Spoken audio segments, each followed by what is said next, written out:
우리는 지금 늦은 비 성령의 시대에 들어와 있습니다. 주께서 늦은 비 성령의 시대를 통해서 이루시고자 하는 일들이 참 많지만 가장 우리가 귀에 익은 것이 세계의 선교를 완수하는 거죠. 말씀드린 것처럼 예수 그리스도의 복음이 서구라파, 동구라파, 북미, 남미, 오세아니아, 이제 중부와 남부 아프리카는 이제 전문해졌지만 아직도 이 아시아와 북아프리카는 복음에 있어서 척박한 지역입니다. 그래서 하나님께서 어찌하든지 이 아시아와 북아프리카 선교를 위해서 택한 나라가 있다면 대한민국입니다. 대한민국을 통해서 이 아시아에 있는 4대 종교와 싸워 이기고 마지막 주님이 말씀하신 이 아시아 선교, 북아프리카 선교를 완성하기를 원하셔서 지금 대한민국을 급격하게 세계 선진국 반열에 서게 하고 앞으로도 그럴 가능성이 큽니다. 그런데 이 과정에서 주님이 한국에서 이루시고 있는 일이 있습니다. 그것은 동성애 독재와 싸우는 과정 속에서 교회가 이제 하나 될 뿐만 아니라 하나님이 성령으로 개혁하고 계신다는 사실입니다. 개신교의 치명적인 죄악이 뭐냐면 교파 분열이고 신학의 분열이고 교단의 분열이고 선교단체 분열 그리고 여러 가지 기독교 단체 분열인데 놀랍게도 이 포괄적 차별금지법과 싸우면서 전 교단이 하나 되는 형국이 되어가고 있습니다. 왜냐하면 이 800만이 되는 기독교인들이 똘똘 뭉쳐서 함께 공통된 목소리를 내야만 정치권이 이 포괄적 차별금지법을 통과시킬 수 없기 때문에 이제 사람들이 같이 합력해서 집회도 하고 그리고 기자회견도 하고 성명서도 내고 각 교단이 총회 때마다 성명서를 내므로 정치권이 움츠려서 지금 포괄적 차별금지법을 이번 아마 회기에 통과시키지 못하는 그런 상황을 우리는 보게 되거든요. 근데 이 과정에서 하나님이 코리아 교회에 먼저 주신 말씀이 있죠. 그건 다름 아니야 제2종교개혁을 준비하라고 그러신 거죠. 그래서 이미 주님께서 그 말씀을 주셔서 우리는 그 삶을 살고 있습니다. 종교개혁이 위에서부터 아래로 내려와 있다면 이제 제2종교는 아래에서부터 위로 올라가는 겁니다. 그러니까 개인이 주의 말씀을 듣고 그 영을 따라서 육신을 이기셔야만 됩니다. 그리고 그것이 가정 안에서 뿌리를 내리고 지역교회 안에서 그 영을 따라 이기는 자들의 교회가 출현해야 되는 겁니다. 하나님 그래서 코리아 교회를 그러한 모델되는 교회로 부르셔서 27년 동안 우리를 훈련시켜 오고 계시는데 여러분 늦은 비 성령 시대 하나님이 이루고 시가는 또 다른 목표가 있습니다.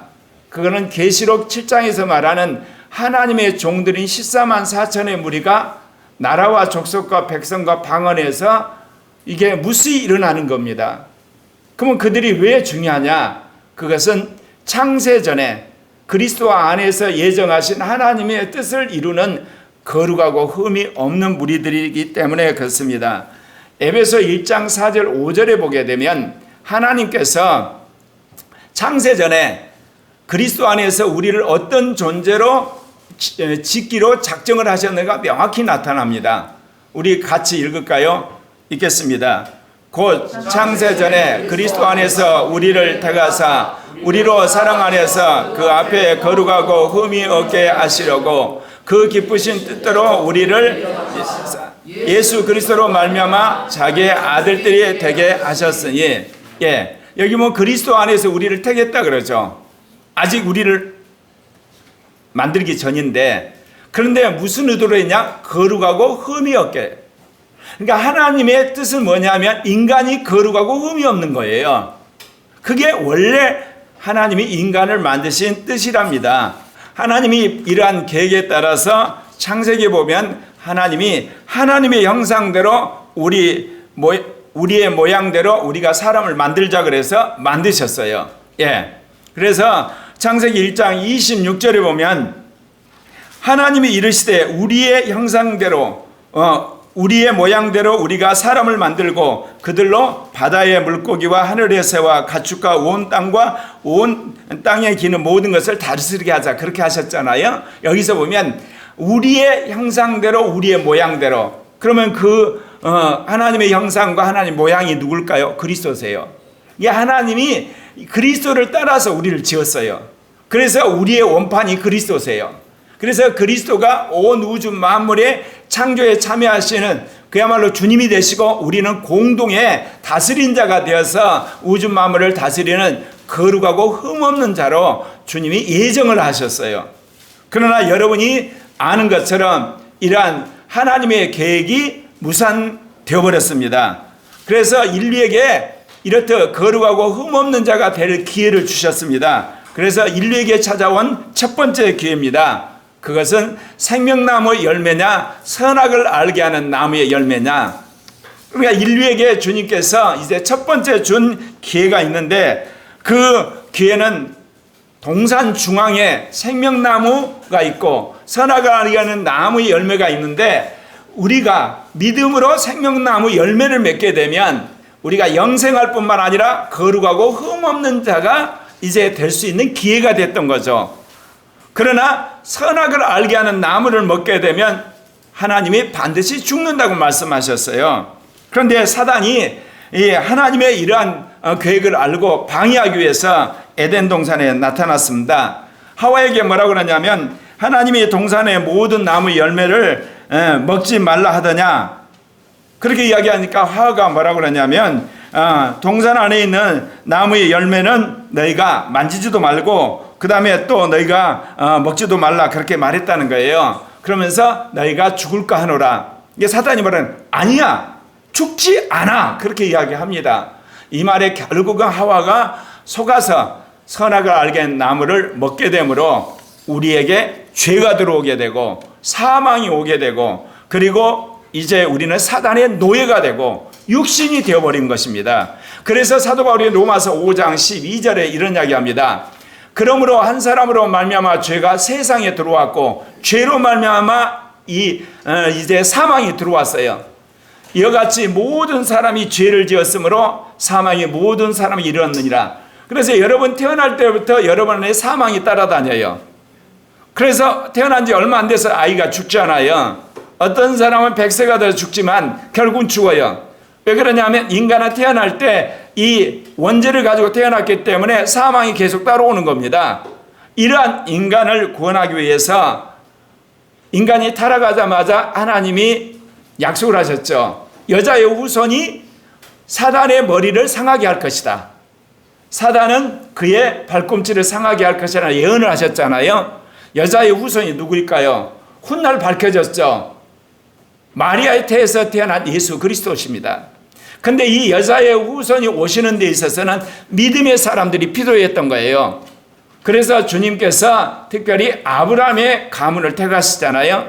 그래서 아브라함한테 뭐라고 그러냐면, 너의 씨 가운데서 원수의 문을 그야말로 깨뜨릴 자가 태어날 것이라고 말씀하셨는데, 그 한마디로 말해서 아브라함의 씨 가운데 나올 자가 누구겠어요? 예수 그리스도세요.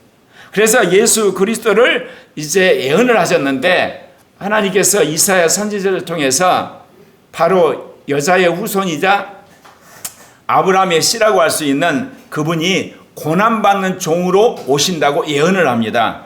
이사야서 53장 6절에 같이 읽겠습니다. 우리는 다 양 같아서 그릇 행하여 각기 제 길로 갔거늘 여호와께서는 우리 모두의 죄악을 그에게 담당시키셨도다. 여러분이 구약의 선지서를 보면 이스라엘을 구원하러 오는 메시아상이 두 가지가 있습니다. 하나는 다윗으로서 이스라엘을 회복하러 오는, 그래서 그가 목자가 되어서 이스라엘 백성을 다스릴 거라고 하는 첫 번째 메시아상이 있고요. 두 번째 메시아상은 바로 이사야 선지자가 말한 것처럼 양들이 이렇듯 제 갓길로 갔는데 우리의 죄악을 담당시킬 고난의 메시아가 올 것을 두 번째로 예언을 합니다.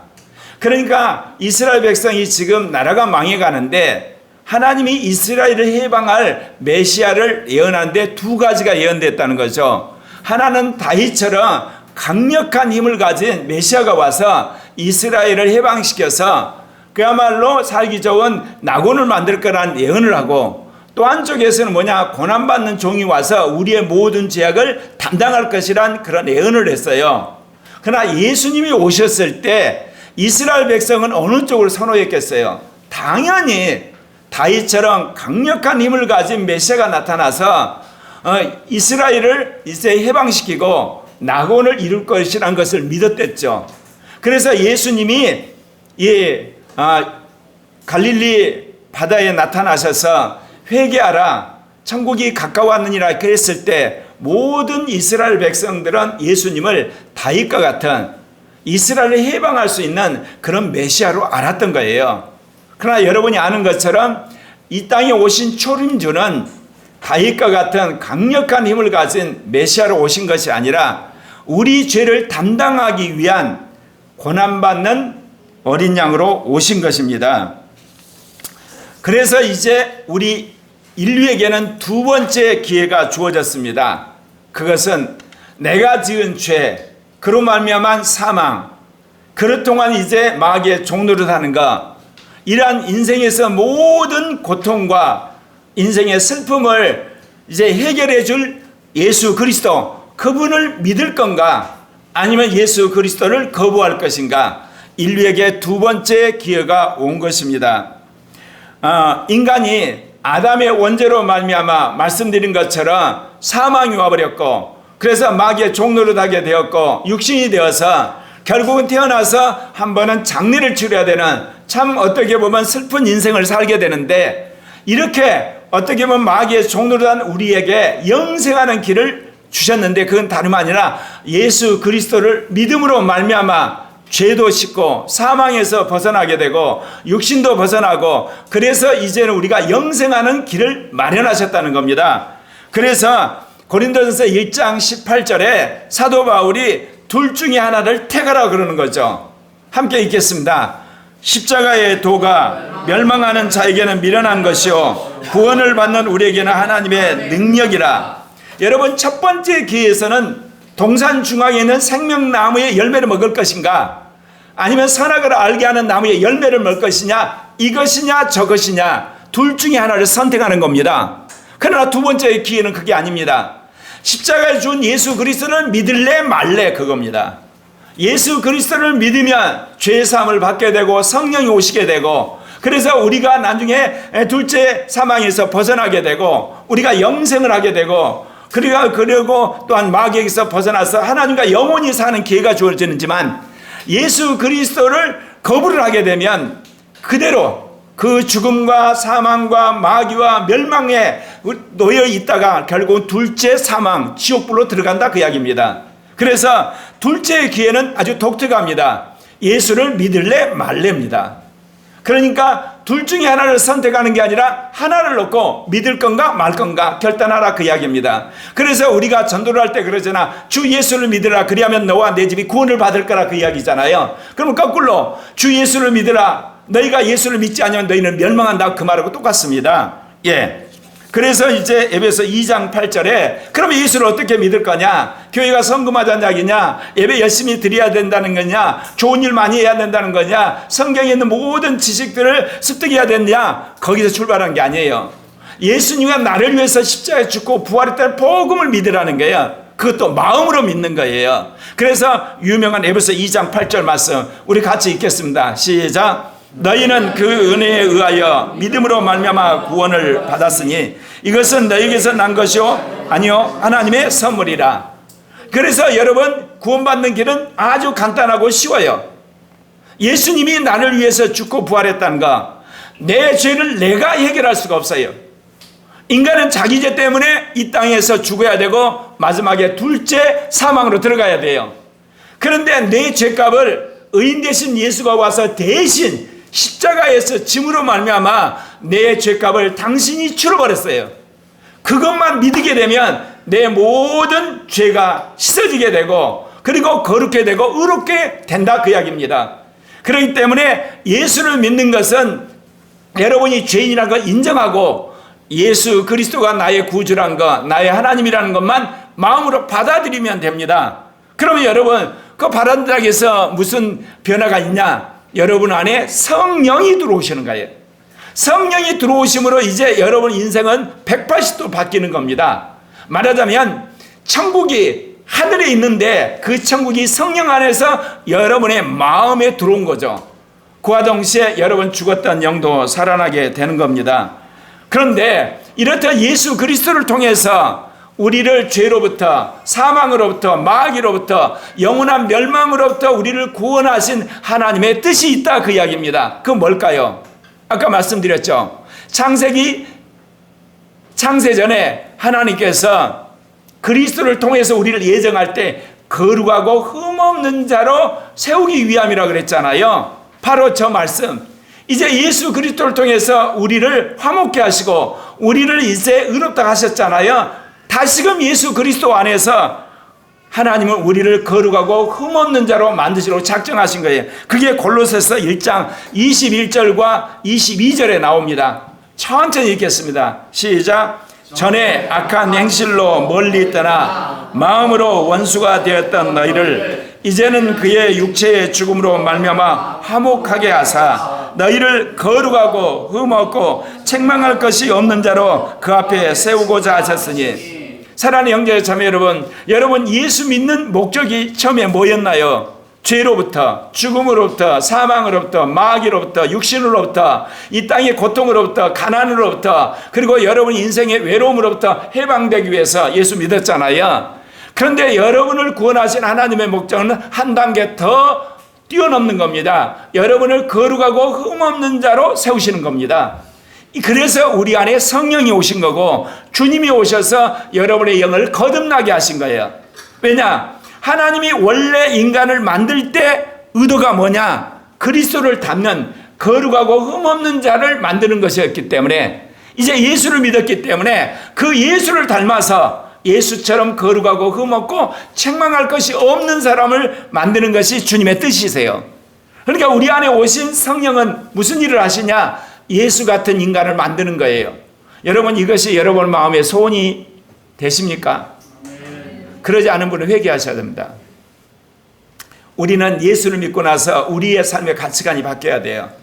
이 땅에서 예수를 믿고 나서 우리의 가치관은 돈 버는 게 아니에요. 유명한 박사가 되는 것도 아니고 권력을 잡는 것도 아니고 여러분 세상에서 유명하게 되는 게 아니에요. 예수 그리스도를 닮아서 거룩하고 흠없는 자가 되는 거예요. 말하자면 이런 거예요. 대통령이 되는데 거룩하고 흠없는 대통령이 돼야 되는 거야. 국회의원이 되는데 거룩하고 흠없는 국회의원이 돼야 되고, 판사가 되는데 거룩하고 흠없는 판사가 돼야 되고, 재벌 회장이 되는데 거룩하고 흠없는 재벌 회장이 돼야 되고, 총장이 되는데 거룩하고 흠없는 총장이 돼야 되는 거예요. 직장인이 되는데 거룩하고 흠없는 직장인이 되는 게 하나님의 뜻이에요. 예를 들면 대통령이 되는데 육신적이고 죄를 짓고 악한 짓을 했다. 불쌍한 사람이에요. 그런 장로는 지옥 안 가면 다행이에요. 재벌 회장이 되는데 그야말로 죄를 짓고 탈세를 하고 횡령을 하고 음란한 짓을 하는 재벌 회장 크리스찬이다. 그런 장로다. 그 불쌍한 사람이에요. 예. 대학 총장인데 어때요? 포근하고 그야말로 자기가 총장 되어 온갖 술수를 당하고 노비하고 그런 장로. 그 불쌍한 사람이에요. 여러분 우리가 어느 직책에 있든 무슨 일을 하든 그리고 어떤 상황에 있든 하나님은 거룩하고 흠없는 그리스도를 닮는 자를 세우기를 원하셨다 그 이야기입니다. 그런데 문제는 이제 우리에게 이렇게 거룩하고 흠없는 자가 되기를 원해서 여러분이 전부 거룩하고 흠없는 자가 되기를 원하잖아요.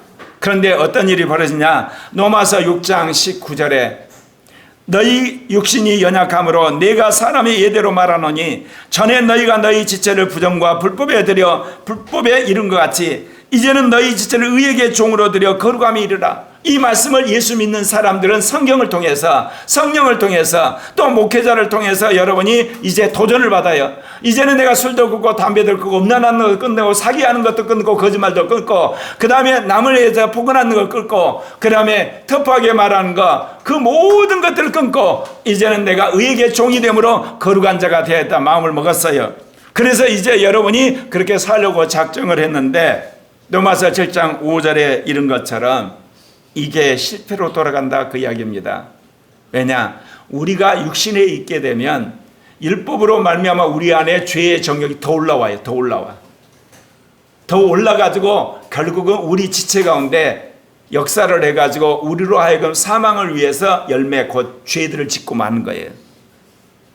예수를 믿어서 성령이 오셨고 그리고 성령을 통해서 거룩한 열망을 알았어요.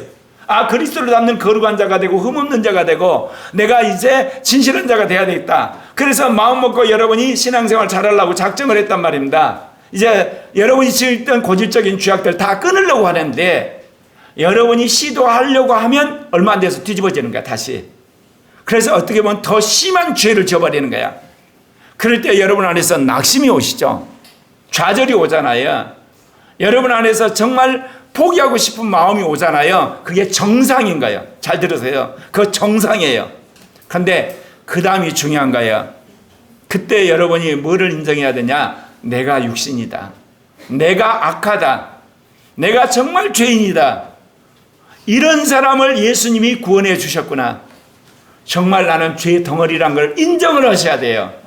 근데 그때 여러분이 어떠냐? 아니야, 나는 잘 사는 사람이야. 난 거룩한 사람이야. 나는 신앙이 좋은 사람이야. 실수해서 그런 거야. 어쩌다가 그런 거야. 그리고 내가 이렇게 마음을 세게 안 잡아서 그런 거야. 이런 식으로 변명하는 사람들은 실은 불쌍한 사람이에요.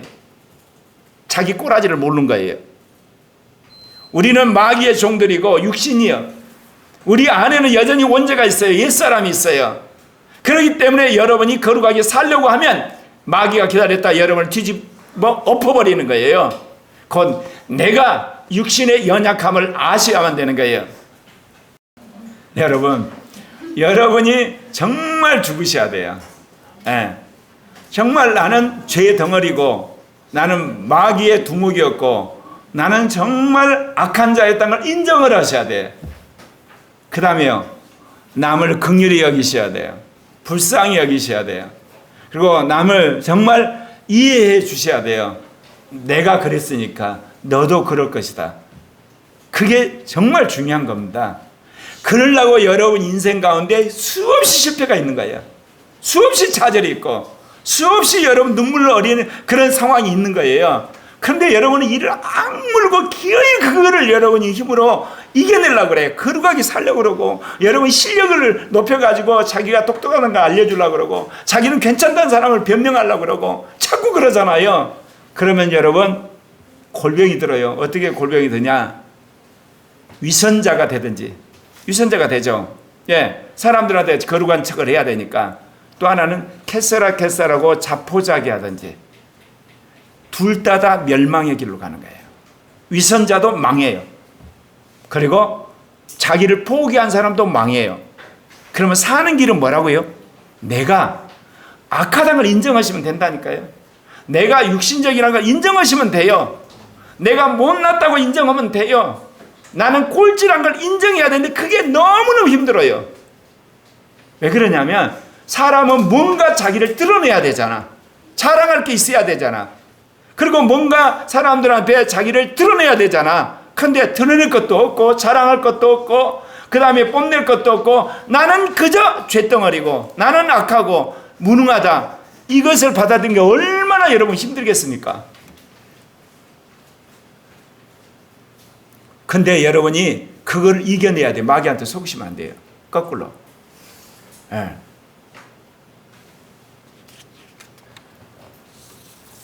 그래서 갈라디아 2장 19절이 여러분 안에 체험적으로 와닿아야 돼요. 내가 율법을 지키려고 했는데 율법을 어겼더니 이놈의 율법이 와서 너 죄졌더라고 나를 정죄하더라. 저 말이 그 말입니다. 율법을 지키려고 했다. 율법으로 말미암아. 그래서 내가 율법을 지키려다 넘어졌더니 율법이 와서 나를 죽여버리더라. 아예 나를 죽여버리더라. 그래가지고 아예 이제는 어때요? 나는 율법과 상관없는 사람으로 살기로 작정한 거예요. 그게 뭐냐? 갈라디아 2장 20절이에요. 나는 율법 때문에 죽어버렸어. 율법이 나를 정죄하니까 나 죽었어. 인정을 하고 갈라디아 2장 20절. 이거는 여러분이 천국 가는데 아주 중요한 말씀이에요. 네, 같이 읽겠습니다. 내가 그리스도와 함께 십자가에 못 박혔나니 그런즉 이제는 내가 사는 것이 아니요 오직 내 안에 그리스도께서 사시는 것이라. 이제 내가 육체 가운데 사는 것은 나를 사랑하사 나를 위하여 자기 자신을 버리신 하나님의 아들을 믿는 믿음 안에 사는 것이나 자기 의가 살아있는 사람은요 이 말이 안 믿어져요. 자기의 지혜와 능력과 그리고 자기의 열심으로 율법을 지키고 거룩하게 살 수 있다고 생각하는 사람은 저 말이 무슨 말인지 몰라요. 수없이 율법을 지키려다가 좌절해서 율법으로부터 정죄를 받은 사람이 있잖아요. 그래서 자기 자신이 정말 악하고 그리고 자신이 육신적이고 자신이 죄덩어리라고 이제 인정하는 사람에게 저 말이 이해가 되기 시작해요. 그 뭐냐? 예수님이 우리를 위해 십자가에서 어린 양으로 죽었어요. 그것 말고 예수님이 십자가에서 못 박혀서 인간으로서 저주를 받았어요.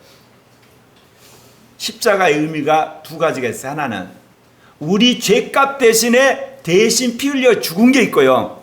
하나는 우리의 원죄와 우리의 옛사람, 우리의 육신 그리고 우리의 의를 십자가에 못 박게 해서 저주를 받았어요. 예수님이 얼마나 그 저주가 고통스러웠더니 엘리엘리 라마 사마니 하나님 왜 나를 버리셨나이까 저주할 정도로 하나님이 예수를 저주할 때 그 외로움과 고독과 고통 속에서 그렇게 절규를 하신 거예요. 그거 뭐냐면 내가 내 원죄와 옛사람과 육신과 세상을 좋아한 것 때문에 저주를 받아야 되는데 예수님이 십자가에서 대표로 저주를 받으신 거야. 그거를 여러분 믿기만 하면 여러분 안에 원죄가 저주를 받은 거야. 옛사람이 저주를 받은 거고 육신이 저주를 받은 거고 여러분이 자기 의가 저주를 받게 되는 거고 세상을 사랑함이 저주를 받아요. 못 박히게 되는 거예요. 이게 믿어져야만 이제 여러분의 삶에 새로운 시대가 오는 겁니다. 그런데 이 말씀을 여러분이 고백하고도 그렇지 못한 사람들은 계속해서 실패를 하죠. 그래서 로마서 7장 18절에 뭐예요? 내 속 곧 내 육신에 선한 것이 거하지 아니하는 줄 아노니 원함은 내게 있으나 선을 행하는 것은 없노라. 이게 어린아이나 청소년, 청년들을 만나보면 처음에는 아이들이 자기가 굉장히 신앙생활 잘한 것처럼 내 앞에서 이제 그 이야기를 하는데 자기가 잘못한 거, 죄진 거, 육신적인 거 다 감추고 이야기를 하잖아요. 그 중에 이제 뻔한 것만 이야기를 하는데 말을 안 해도 안다니까요. 내가 악한 것처럼 이 어린아이도 악하거든. 청소년도 악하고 장년도 악해요. 청년도 악하고. 그러면 악하다고 솔직히 털어놓으면 좋은데 그게 마귀가 그렇게 안 해요. 자기가 굉장히 신앙이 좋은 것처럼 자꾸 변명을 하는 거예요. 이제 그러다가 때요 계속 실패하는 가운데 육신에 선한 것이 없다는 걸 알게 하세요. 하나님이. 그래서 이제 나중에 이제 성령 안에서 이제 객관화가 돼요. 그게 로마서 7장 25절이에요. 아, 내가 지금 이중인격자구나. 지금 내 안에 두 세계가 있구나. 내 안에 하나님 나라고 사단의 나라가 있구나. 내 안에 주님이 주인이고 마귀가 주인이고 그걸 알게 되는 거예요. 그게 로마서 7장 25절의 고백이 그거예요. 같이 읽을까요? 시작. 우리 주 예수 그리스도로 말미암아 하나님께 감사하리로다. 예 자신이 이성으로는 하나님의 법을 육신으로는 죄의 법을 섬기노라. 그렇게 되는 거예요. 이때 세 번째 기회가 옵니다. 자, 그 영으로 심을 것인가 육신으로 심을 건가? 여기서 이제 여러분이 그 영으로 심으면 영생이고 육신으로 심으면 멸망입니다. 지금까지 교회는 어떻게 가르쳐줬나요? 예수를 믿음으로 죄사함 받고 거룩게 되고 의롭다함을 받고 이제 성령이 오심으로 당신의 구원 문제는 다 끝났어. 오늘 죽으면 천국 갈 확신이 있을까? 아멘. 그러므로 구원 문제 끝났다고 생각하죠. 근데 여러분 안에 원죄 때문에 넘어지고 육신 때문에 넘어지고 옛사람 때문에 넘어지고 세상을 좋아하는 것 때문에 넘어지고 자기 의 때문에 넘어지고 마귀 때문에 넘어지고 그건 어떻게 이야기할 거예요? 여러분 그 문제를 해결하셔야 돼요. 그 해결하는 기회, 세 번째 기회가 영으로 심는 거예요. 그 영으로. 거듭난 여러분의 영 안에 오신 그 영으로 여러분이 하나씩 심으셔야 돼요. 그럴 때 육신이 여러분 안에서 아무 힘을 못 쓰고 육신이 무력하게 된다 그 이야기예요. 그래서 킹제임스 흠전역 8장 로마서 8장 1, 2절에 뭐라고 그래요? 그러므로 이제 그리스도 예수님 안에 있는 자들에게는 정죄함이 없나니 그들은 육신을 따라 걷지 아니하고 그 영을 따라 걷느니라. 이는 그리스도 예수 안에 있는 생명의 영의 법이 죄와 사망의 법의 너를 해방하시리라. 내가 예수 그리스도의 통치권 안에 있는 거예요. 바로 그분이 나에게 생명의 영의 법을 새김으로 말미암아 이제는 죄와 사망의 법에서 나를 해방했다는 것을 믿는 날이 와요. 깨달아지는 날이 오고 자기 안에 체험되는 날이 오기 시작해요. 그럼 그것으로 끝나냐? 그거 아니에요. 이제 드디어 이제는 내 안에서 전쟁이 터져요. 육신과 그 영의 전쟁. 육신으로 살 건가 그 영으로 살 건가. 그래서 로마서 8장 5절에 육신을 따르는 자는 육신의 일을, 영을 따르는 자는 영의 일을 생각해요. 그래서 로마서 8장에서 그러죠. 주일날이에요. 퍼져 잘 건가 예배드리러 갈 건가. 퍼져 자는 건 육신이야. 예배드리러 가는 건 영의 생각이야. 이제 숙제 다 끝났어. 그러니까 유튜브를 볼 건가 성경을 읽을 건가. 유튜브 보는 거 필요도 없잖아. 육신의 생각이야. 성경인 게 영의 생각이야. 순간순간 여러분 영의 생각과 육신의 생각이 여러분의 번갈아 와요. 그때그때마다 여러분이 선택하셔야 돼요. 하나님이 선택해 주지 않아요. 예수님이 선택해 주지 않아요. 성령이 선택하는 게 아니야. 여러분이 이제 선택하는 거야. 영이 생각을 했어요. 육신이 생각했어요. 선택하는 거예요. 그래서 세 번째 선택인 거예요. 그러나 육신의 생각은 사망으로 갑니다. 영의 생각은 여러분의 생명과 평안이에요. 제가 거듭난 지 한 60년이 되고 성령 세례 받은 지 41년이 됐는데 이 진리를 나중에 확실히 알게 된 거예요. 아, 그 영이나 육신이나 시시각각 선택하는구나. 저절로 되는 게 아니구나. 그래서 여기 말씀드린 것처럼 여러분 육신의 생각은 사망으로 가요. 결국은 영의 생각은 생명과 평안으로 해서 영생의 부활로 가는 겁니다. 그래서 로마서 8장 12절에 13절에 이런 이야기를 명확하게 사도 바울이 경고를 했던 거예요. 자, 함께 읽습니다. 그러므로 형제들아 우리가 빚진 자로 돼 육신에게 져서 육신대로 살 것이 아니니라. 너희가 육신대로 살면 반드시 죽을 것이로되 영으로서 몸의 행실을 죽이면 살리니. 마귀가 여러분한테 뭐라고 한 줄 아세요? 너 예수 믿었잖아. 성령 받았잖아. 너 음성 듣잖아. 방언하잖아. 너 환상 보잖아. 너에게 병 고친 능력 있잖아. 너는 결코 죽지 않아. 육신대로 살아도. 이게 제2의 에덴 동산의 마귀의 유혹이에요.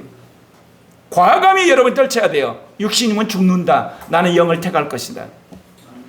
이거를 여러분한테 전하려고 주님 저를 세우신 거예요. 왜 하나님께서 저를 41년 동안 뺑뺑 돌리고 밑에서 갈아버린지 밑바닥에 살게 한 이유를 이제서 한 거예요. 이거를 여러분에게 전하는 거예요. 예. 또다시 마귀가 뭐라고 그러냐. 너 예수 믿었잖아. 너 이게 성령 받았잖아. 너 능력이 나타나잖아. 너 목사잖아. 너 장로잖아. 너 30, 40년 신앙생활 했잖아. 얼마나 너가 이게 거룩하게 헌금을 했는데. 그럼 너 가면 수많은 사람들이 모여서 정말 너가 위대한 종이라고 사람들이 지켜세우잖아. 괜찮아. 무엇이 괜찮아요? 육신을 버리고 영을 선택하셔야 돼요. 그럼 여러분 그런데 날마다 깨지는데요. 날마다 깨지세요. 깨지면서 뭐를 여러분이 깨질 때마다 뭐라고 그래? 아, 내가 이렇게 악하구나. 내가 이렇게 육신적이구나. 내가 이게 못됐구나. 내가 이렇게 죄덩어리구나. 그거를 인정하라고 깨지게 하시는 거예요. 그러면 여러분 그런데 그걸 감춰요. 자꾸 그걸 은폐해요. 아닌 채요. 그럼 망하는 거예요, 여러분. 위선자가 돼서. 인정해버리는 게 차라리 천국 갈 소망이 있는 거예요, 여러분. 왜? 인정해버리면 어때요? 영이 세게 역사를 해요. 그래서 육신을 이기게 하는 거예요. 예. 그래서 실패 속에서 배운 승리예요, 제가. 좌절 속에서 배우는 위대한 싸움의 승리예요, 여러분. 예. 근데 오늘날 세상은 어쩌죠? 실패를 두려워해요. 좌절을 두려워해요. 아픔을 여러분 회피하려고 그래요. 여러분 누가 아프고 싶나요? 누가 좌절하고 싶나요? 누가 죄짓고 싶나요? 누가 싸우고 싶나요? 그런데 인간이 그래. 그때 인정을 해버리라는 거야. 아, 내가 이렇게 연약하구나. 내가 이렇게 악하구나. 내가 이게 육신적이야. 인정을 하시라니까. 그러면서 그 영의 도움을 구하세요. 도저히 내 힘으로 육신을 못 이기니까 그 영이 나를 도와주십시오. 그러면 그 안에서 영의 놀라운 역사가 일어날 줄 믿습니다. 그래서 갈라디아 5장 16절에 이런 말씀이 있습니다. 내가 이루노니 너희는 그 영을 쫓아 행하라. 그리하면 육체의 욕심을 이루지 아니하리라. 제가 비교적 요즘에는 거룩하게 사는데 아직도 제가 넘어질 때가 있어요. 언제냐? 글 쓸 때, 그리고 이렇게 물리학 논문 쓸 때, 설교 준비할 때 PPT 만들 때는 문제가 없어요. 가다가 이게 막혀요. 영감이 안 와요. 어떤 지혜가 안 올라와요. 그러면 어때요? 답답하잖아요, 이게. 근데 내가 거룩한 사람이 되면 그때 주여 하고 열심히 기도를 해야 되는데 이게 왜 안 되냐 하다가 어때요? 유튜브 잠깐 보는 거야. 이게 많이 없어졌거든요. 근데 내가 요즘에는 싸워요. 그 시간에 기도해서 주님으로부터 배가 되는 영감이 오도록, 더 놀라운 지혜가 오도록. 근데 제가 그때 딴짓하는 것이 수십 년 습관이 들었어요. 수십 년. 예. 그 옛사람을 뜯어고치기 얼마나 힘든지 몰라요. 그래서 제가 이름을 붙여서 틈새 육신. 틈새 육신. 제정신이 들 때 제가 육신으로 안 살아요. 딱 제가 이렇게 그 오감, 그 이성과 양심과 마음과 믿음과 영이 발동을 할 때는 육신대로 절대로 안 살아요. 그런데 일이 딱 막혀가지고 답답할 때 틈새 육신이 끼고 들어오는 거야. 근데 요즘에는 너 틈새 육신도 십자가에 못 박아라. 죽겠어. 인정하기로 했어요. 로마서 8장 14절에 영으로서 몸의 행실을 죽이면 살리니 무릇 하나님의 영으로 인도함을 받는 그들은 곧 하나님의 아들이라. 그럼 어떤 일이 벌어졌냐? 로마서 8장 16절에 이런 말씀이 있습니다. 이게 정말 여러분 이기는 자가 되는 길입니다. 내가 기도를 하는 것이 아니라 누가 기도를 한다? 그 영이 기도를 해주세요. 이게 이기는 자가 되는 거예요. 자, 같이 읽겠습니다. 그 영이 친히 우리 영으로 더불어 우리가 하나님의 자녀인 것을 증거한다. 그 영이 나를 보호를 해주기 시작한 거야. 나를 이끌어가기 시작해요. 그래서 여러분 육신을 완전히 끊어버리는 거예요, 여러분. 제가 그것을 수없이 경험한 거예요. 그러나 여기서 중요한 것은 자신이 육신을 싫어해야 돼요. 자기가 육신과 손절을 해야만 그 영이 인도를 하세요. 내가 육신을 좋아하는 한 절대로 그 영이 앞서서 이끌어가지는 아니에요. 자, 로마서 8장 26절에도 놀라운 말씀이 있습니다. 예, 이와 같이 그 영도 우리 연약함을 도우시나니 우리가 마땅히 빌바를 알지 못하나 오직 그 영이 말할 수 없는 탄식으로 우리를 위하여 친히 간구하. 언제 그런 일이 벌어지냐? 자, 창립 50주년이요. 회사 일요일날 다 모이세요. 이제 돼지떼가 내놓고 절하고 나서 체육대회를 한다 이거야. 그런 상황이 올 때 부장으로서 장로로서 어떻게 해야 될 건가? 어떻게 할 바를 몰라. 안 가자니 밑붐해가지고 승진에 영향이 있고 가자니 분명히 전부 다 일동 차려돼가지고 절할 테고 그럴 때 갈 바를 알지 못할 때 그 영이 탄식하며 기도를 하세요. 그러면서 나중에 영의 생각을 주시는 거예요. 영의 음성이 들리는 거고. 네. 내일 시험이야. 근데 오늘 주일이야. 시험을 생각하면 공부를 해야 되겠는데 주님을 생각하면 예배를 드려야 되겠고 갈 바를 알 때 우리는 대충 머리 굴려서 내가 결정하죠. 갈 바를 알지 못할 때 여러분이 하나님 앞에 가게 되면 영이 여러분을 위해서 여러분의 그 딱한 처지를 아시고 기도를 하면서 결국 여러분의 지혜를 주시는 거예요. 네. 그래서 그 영이 우리의 연약함을 알고 말할 수 없는 탄식으로 위해서 기도해 주신다 그 이야기예요. 네. 저 같은 경우는 제2종교개혁의 사명을 받았는데 교회도 부흥하지도 않고 신학적인 그런 업적도 없고 가운데 샌드위치를 끼워가지고 고생할 때 나도 모르는데 내 안에서 누군가 울더라고. 그래서 제가 저 말씀을 알게 됐어요. 얼마나 오랫동안 안에서 웃는지 그 영이 우신 거야. 나를 긍휼히 여기셨어요. 여러분 그런 경험 해보셨나요? 안 해보셨죠? 그 이야기는 대부분 여러분이 갈등이 있을 때 내 머리로 그냥 해결해서 그래요. 갈등이 있으면 갈등 있는 대로 여러분이 탄식하시면서 주님 앞에 가야 돼요. 그럴 때 그 영이 여러분을 도와주고 여러분에게 지혜를 줄 때 영이 여러분을 기뻐하시는 거예요. 네.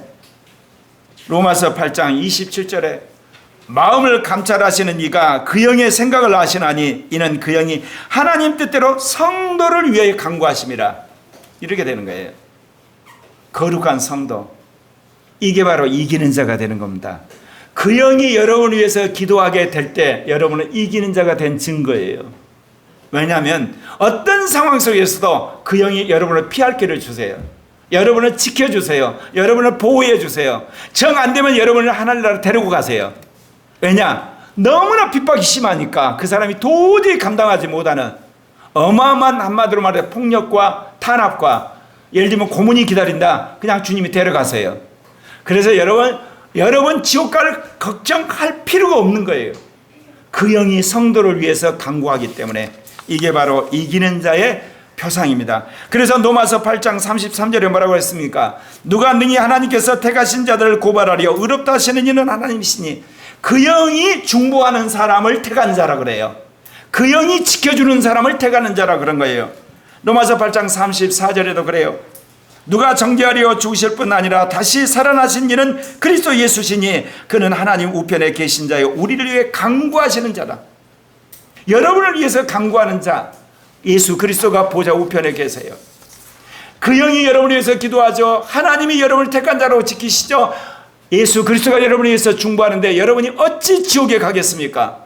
어찌 마귀의 선악에서 여러분이 망하겠어? 망하지 않습니다. 근데 그런 자가 되려면 어때요?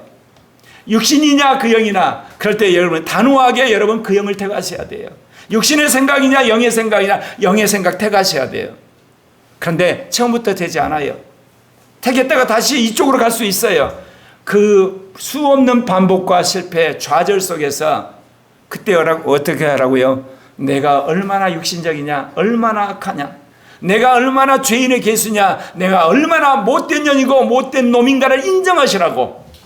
그리고 나서 그 영을 여러분 쫓아가시게 되면 이제 그 영이 진정성을 알고 여러분을 끌고 가시는 거예요. 아멘입니까? 그러나 이 모든 일에 우리를 사랑하시는 이로 말미암아 우리가 넉넉히 이기느니라. 내가 확신하노니 사망이나 생명이나 천사들이나 권세자나 현재 일이나 장래일이나 능력이나 높음이나 기쁨이나 다른 어떤 피조물이라도 우리를 우리 주 그리스도 예수 안에 있는 하나님의 사랑에서 끊을 수 없느니라. 이기는 자가 된다는 거예요. 그래서 이제 이기는 자는 누구를 따라 삽니까? 그 영을 따라 살기 때문에 첫째 부활에 들어갑니다. 이기는 자가 되면 천국에 가는 건 당연하죠. 그런데 이제 그가 영을 따라 살아감으로 첫째 부활에 들어간다는 거예요. 계시록 3장 5절 6절에 보면 이기는 자는 이와 같이 흰옷을 입을 것이요 내가 그 이름을 생명책에서 결코 지우지 아니하고 그 이름을 내 아버지 앞과 그의 천사들 앞에 신하리라. 귀인 자는 그 영이 교회에 들어가시는 말씀. 여러분 가운데 그런 사람 있죠? 마귀가 와서 나를 끌고 가가지고 나를 죄짓게 해서 나를 지옥으로 가게 하는 거 아니야? 그런 고민이라 하지를 말으세요. 적어도 육신을 거부하고 그 영으로 사는 사람은, 왜? 주님이 뭐라고 그랬어요? 내가 그를 생명책에 결코 지우지 아니하리라. 그 이름을 내 아버지 앞과 천사들 앞에 내가 확실하게 신하겠다 그랬어요. 사랑하는 형제 자매 여러분, 여러분 죄지면 회개하셔야 돼요. 육신으로 살면 여러분 결단하셔야 돼요. 악한 짓 했으면 여러분 시인하셔야 돼요. 그런데 죄 져놓고 악한 짓 하고 육신으로 살고 세상을 살아가면서 천국 가려고 하는 이중 플레이, 그거는 위험한 거예요. 여러분 그럴 때마다 회개하셔야 돼요.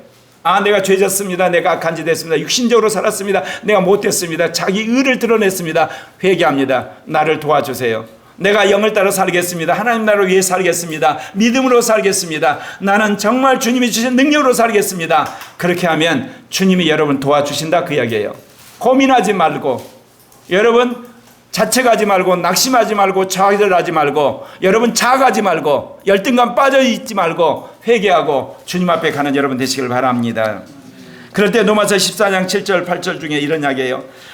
우리 중에 누구든지 자기를 위해 사는 자도 없고 자기를 위해 죽는 자도 없고 우리가 살아도 주를 위해 살고 죽어도 주를 위해 죽나니 그러므로 사나 죽나 우리가 예수를 믿으면요, 우리가 이 땅에서 찌질이도 못 나고 그야말로 엄청나게 가난하게 살고, 그리고 날마다 병 걸리고, 그리고 수많은 사람들 예를 들면 조롱당하고, 여러분 수많은 사람들에게 여러분 멸시받는다는 생각만 늘 해요.